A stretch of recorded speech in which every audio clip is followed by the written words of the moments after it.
Hey everybody, it's Justice for Comics. It is Saturday morning. I wanted to shoot a video on the top 10 hot list for this week, put out by comicbookinvest.com, CBSI.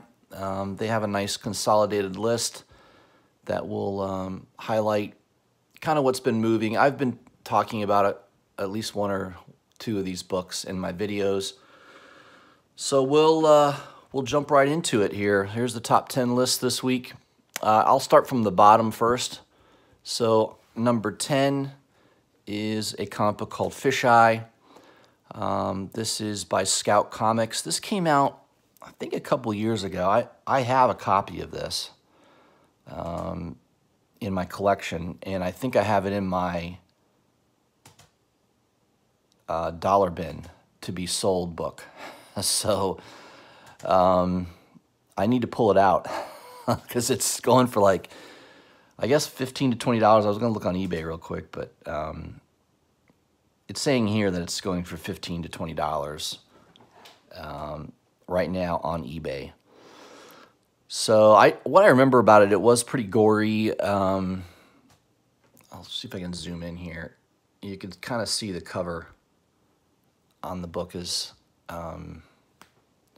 yeah, it's definitely graphic, no doubt about it.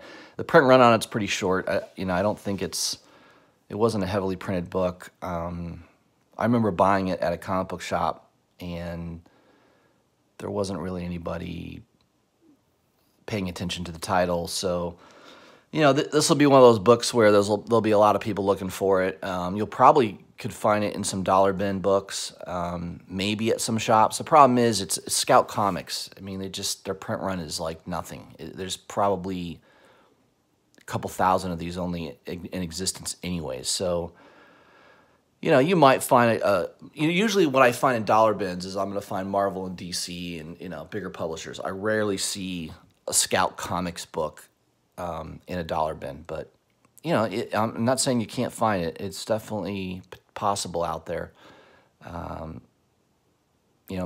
Some collectors, like I've got one shop that collects old independent titles, so they'll have back issues of independents.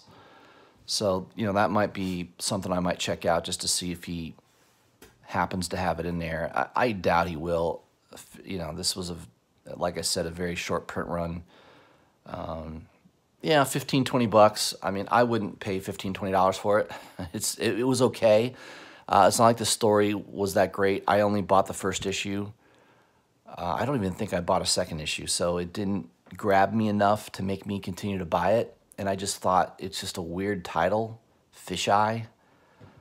I don't know why they came up with that title. It has nothing to do with the comic book. So I don't know. It's very weird. It's very strange. I guess it got optioned. Option news. I mean, what does that mean? That means somebody called the writer of this book, Massimo Rossi, and said, "Hey, we'll give you $10,000 and the option to give you more if we decide to ever make this into a film or a TV show or whatever." And I don't know. So the guy goes, "Yeah, 10 grand, perfect, I'll take it." And then it will sit on a shelf, or I don't know, it goes into a file. And I guess you're seeing more and more of this where, Netflix and Hulu and all these content providers, they need content, and they know that there's a lot of people out there that are into comic books and the genre, and so, there'll be people that go out and go, all right, this title looks okay. Let's give this guy 10 grand and an option to turn this into something down the road. All right, sounds good. So that absolutely does not mean that this comic book is going to be a TV show or a movie or anything. Option just means if they really don't have anything going on and some producer out there, executive producer, decides, hey, let's try to make a go of this. I don't think they can call it Fisheye. And maybe they'll take the concept of the book, the story, but they're gonna have to retitle it Fisheye. I don't see it, but that's my opinion. So $15, $20, I don't know. I might be pulling that out and putting it on eBay myself. I mean, I don't have any affinity towards that book long term, that's for sure. Another one, Ultimate Fallout #4. This is back on the list. This was on the list over the summer, I believe, when the Edge of Spider-Verse trailer first came out. And they dropped another trailer, I think, last week. So it's creating buzz on the first appearance of Miles Morales again. You know, I guess 9/8 are going for $300 plus, where I guess recently they had dropped down to $200. I had picked up a nice near mint copy for $40, maybe 3-4 months ago. So I'm probably on one of my videos. I think it was at least 3 or 4 months ago. I picked up Fallout #4. Yeah, it was like $40. I'm glad to have it in my collection. I don't really care about the movie. I mean, the movie looks pretty good. The animation looks really nice. I didn't buy it though because I'm hoping the movie really moves up the value of this book. I collected a lot of Ultimate comic books back in the day, and I totally missed this one. I had the Ultimate Deaths of Spider-Man. You know, I had the series right before this one. I should have bought the Ultimate Fallout series, but you know, I collected a lot of Ultimate comic books, and I liked quite a bit of them because it was kind of a fresh take on the same characters. Yeah, that made it appealing to me. But yeah, this is a book I think it would be good to have in your collection. You know, if you can buy it in raw condition between $50 and $60, you know, I think that's a decent price. I got mine a little lower than that, so you know, and I was late to the party. I mean, you could have bought this probably a year ago or more. You know, 15 to 20 all day long. I mean, and there's a lot of these out there. The print run on this is high. I mean, I've seen eBay listings with somebody that has 20 of these, literally 20 of them, and they're all in the poly bag. I took mine out of the poly bag. There's no reason, in my opinion, to keep it in the poly bag. All the poly bag does is take away from the beauty of the comic book. So, you know, I don't know and it seems like it doesn't matter because I've seen probably more eBay auctions of it with no poly bag than with. So, yeah, that's my opinion on that. Good comic book, Ultimate Fallout 4, making the list at number 9. Number 8, Archie's Madhouse #22. This is an old book. Probably in the 50s and 60s, I'm guessing, at least. Archie is an old book. This is number 22. This is the first appearance of Sabrina, so the only reason this book is on the list is because of that Netflix show. That is getting a little bit of a following. You know, it's kind of in that genre of Buffy the Vampire Slayer, you know, all these different... It appeals to teenagers mainly. You know, are teenagers buying Archie Madhouse #22? Probably not. So, I don't know. I would be very cautious of buying something like this. Obviously, there's a collecting base of Archie collectors out there that will want to own this. But it seems like this is more of a spec, you know, there's a lot of speculation on it. You're seeing rising prices on these lower mid-grade books and lower. You probably have a hard time finding this in raw condition. You know, it's an old book. It's a niche collecting base. So it's definitely nothing that I have any interest in at all, owning the first appearance of Sabrina. I mean, I don't really care about the TV show. It's definitely, I'm not an Archie comic book collector, so I guess if you're into Archie and that area of collecting, you know, maybe that's a book you want to track down. Obviously, the age of it and the condition are going to be key, and it is going for a pretty penny at the moment. Number 7, Captain Marvel, number 17, the second print. I remember like over a year ago this being a hot book, and and I think I remember seeing raw near mint condition of this title going for 100 to 150, and now you'd be hard pressed to find it raw. Looks like most of them have been graded, and here they're saying back in the summer they were around $1,000 for a 9.8. Now they're going for 1,500 or more. It looks like there was a sale at 1,625 this week. So the book's on the move. I don't know. This is a weird thing. Like the Captain Marvel here, Kala, what's her name? I can't remember the name. Yeah, it starts with a K. I just can't remember how to pronounce it. It's not a title. I just remember the title never sold well. The last iteration of it, sales were horrible. No one was buying it. The writing was horrible.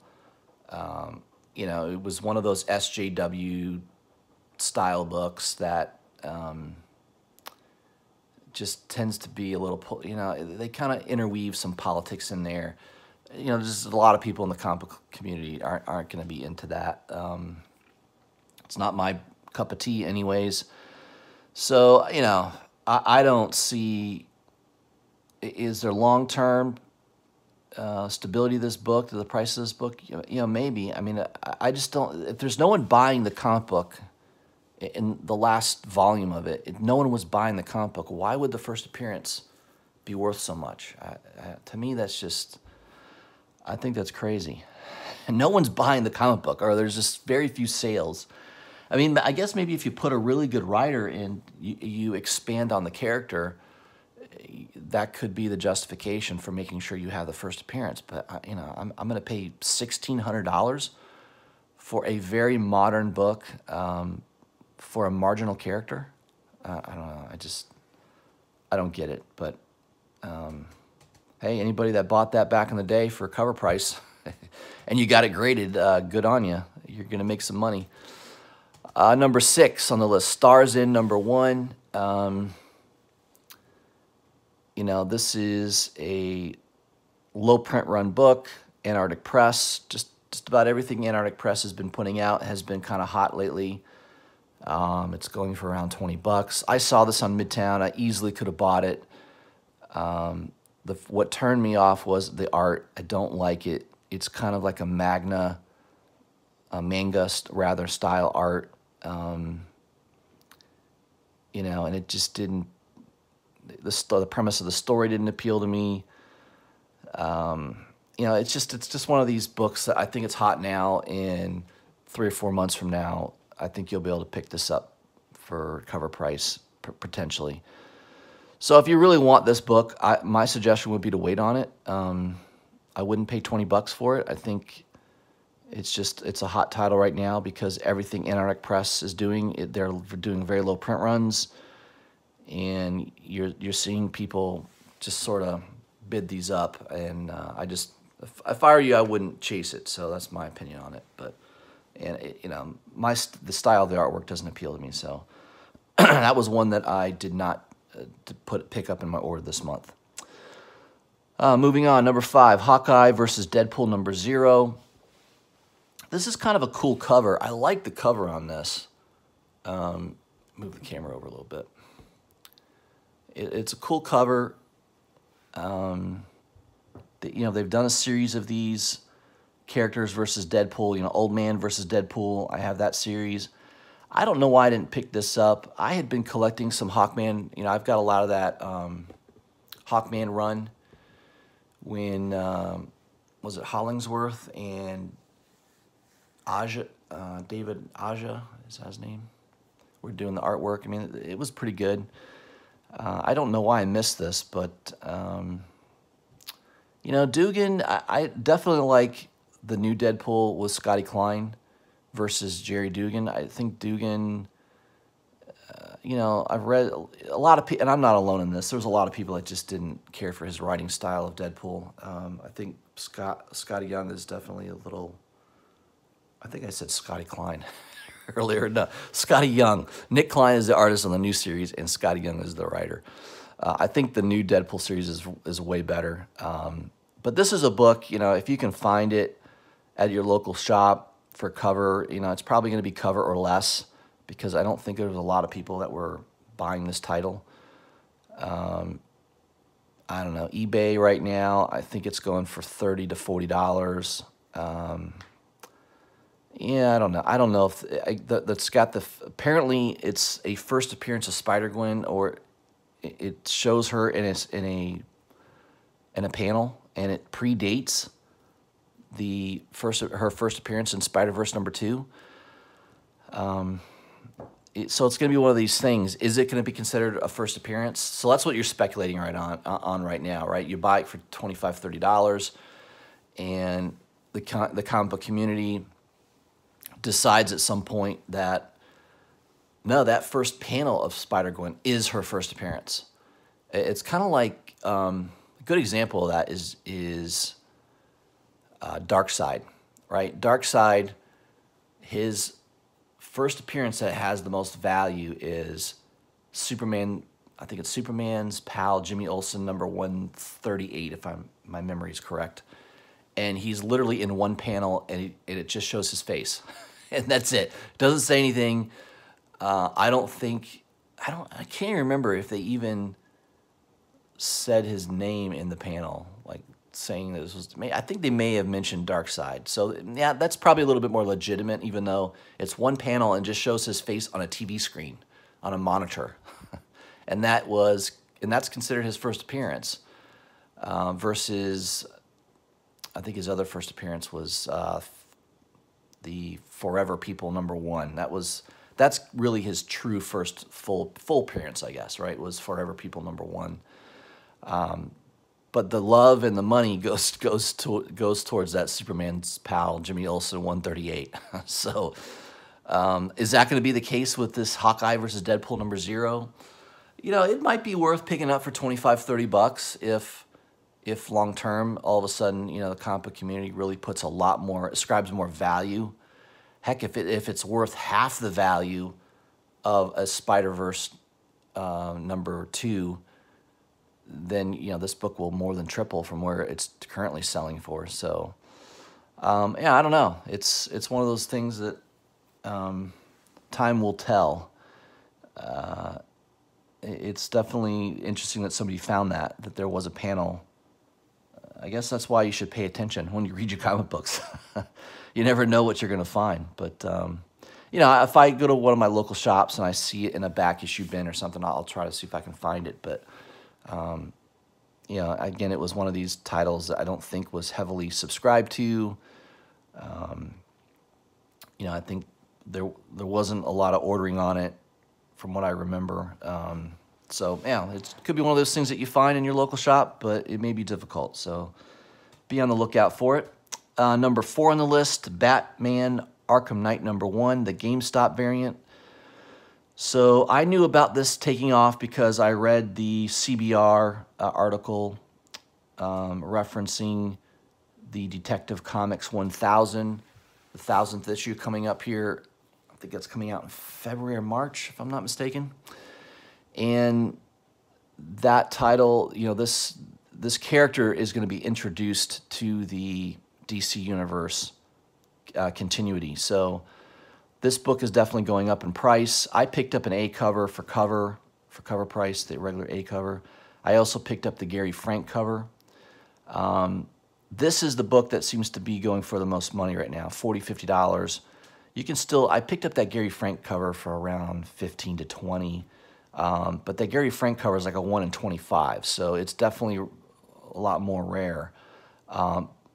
It's debatable. I would imagine the GameStop variant would be even more rare, right? Because you had to get this at a GameStop store, and I think it was polybagged. It was definitely a more difficult pickup. So that book is spiking. I doubt you're going to see it at a local comic book shop. This is going to be one of those things where you're going to have to probably just search for it on eBay, and maybe there's a new listing of it where the person puts it on there and doesn't realize it's it's going for the money it's going for. So you might be able to pick this up cheaper than $50, $40 or $50 if you if you dig and look for it pretty hard. But not one that I'm really going for. I like the Jim Lee and the Gary Frank variant cover better, in my opinion. The Jim Lee is also a lower print run. I think that was a store issued variant. So don't be surprised if you see the Jim Lee variant of this eventually on a top 10 list. I wouldn't be surprised if it gets on there. So there is a Jim Lee Batman Arkham Knight #1 variant. So be on the lookout for that. The only other one I wanted to, so let's continue. Sorry about that. Number 3 on the list, Ironheart #1. This is the Stephanie Hans 1 in 50 variant. This was a very, very hot book last week when it came out.